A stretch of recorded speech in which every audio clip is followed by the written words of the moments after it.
एक मां ने अपने प्रेमी के साथ मिलकर अपनी ही बेटी और बेटे की निर्मम हत्या कर डाली और गंग नहर में फेंक दिया। बता दें कि पहले तो पैर बांधकर बेड के बॉक्स में डाला और फिर नशे का इंजेक्शन लगाकर गला दबाकर दोनों की हत्या कर दी। दरअसल मेरठ में बुधवार को एक मां ने प्रेमी के साथ मिलकर इस घटना को अंजाम दिया, जहां दोनों ने पहले बच्चों के हाथ पैर बांधकर बेड के बॉक्स में बंद कर दिया और हालत बिगड़ने पर उन्हें बाहर निकाला और इंजेक्शन देकर गला दबाकर मार डाला। फिर प्रेमी ने शव को कार में रखकर 25 किलोमीटर दूर ले जाकर गंग नहर में फेंक दिया। इसके बाद मां ने बच्चे के लापता होने की झूठी कहानी रची।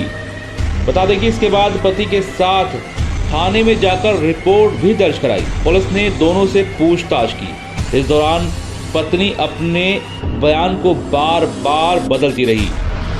इस पर पुलिस को उस पर शक हुआ। पुलिस ने जब सख्ती से पूछताछ की तो उसने अपना जुर्म कबूल कर लिया। सीओ अमित कुमार राय ने बताया कि पुलिस या पूछताछ में आरोपी निशा और सऊद ने हत्या की बात को कबूल कर लिया है। उनकी निशानदेही पर गंग नहर में शव की तलाश की जा रही है। जल्द ही शव को बरामद कर लिया जाएगा। दरअसल पूरी कहानी आपको बताते हैं। महिला निशा खैरनगर गुलर वाली गली में रहती है। उसका पति शाहिद बेग लाल कुर्ती में पैठ में जूतों की दुकान पर काम करता है।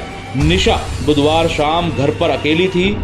उसने ट्यूशन टीचर सलमान को भी घर आने से रोक दिया, जहां बेटा मेहराब 10 सेंट जोन्स स्कूल में 3rd क्लास और बेटी कोनेन 6th क्लास 2nd में पढ़ती थी। निशा ने बुधवार शाम को पति को फोन पर बताया कि मैं घर पर अकेली काम कर रही थी, तभी दोनों बच्चे अचानक घर से लापता हो गए। सूचना पर शाहिद तत्काल मौके पर पहुंचा। फिर काफी देर तक बच्चों की तलाश की गई। इसके बाद शाहिद पत्नी निशा को लेकर दहलीगेट थाने पहुंचा। वहां बच्चों की मिसिंग की कंप्लेंट दर्ज कराई।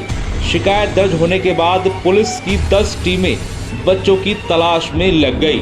पुलिस ने इसके लिए सीसीटीवी भी खंगाले। पति पत्नी से पूछताछ की।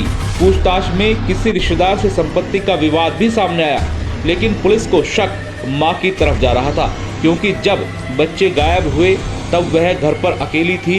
इतना ही नहीं, उसने ही अपने पति शाहिद को काफी देर बाद बच्चों के लापता होने की जानकारी दी। पुलिस ने माता पिता सहित रिश्तेदारों के मोबाइल की कॉल डिटेल निकालनी शुरू की।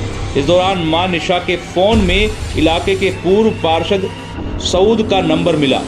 उससे निशा घटना के वाले दिन कई बार उसकी बात हुई। अफेयर के शक में पुलिस ने मां को थाने बुलाया और पूछताछ शुरू कर दी।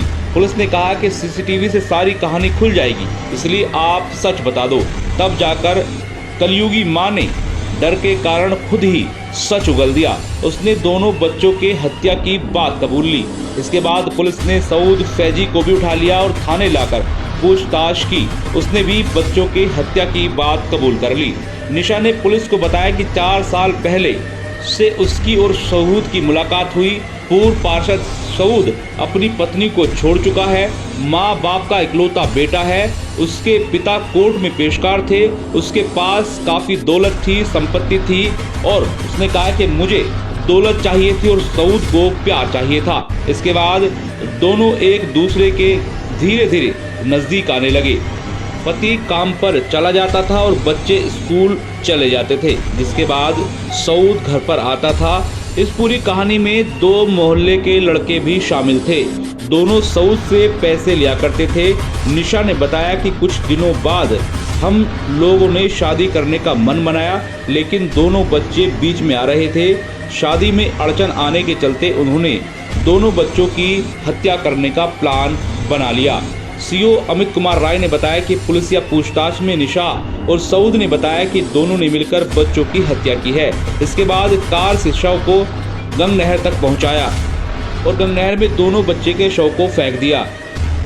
फिलहाल पुलिस गंग नहर में दोनों बच्चों के शवों को तलाश कर रही है।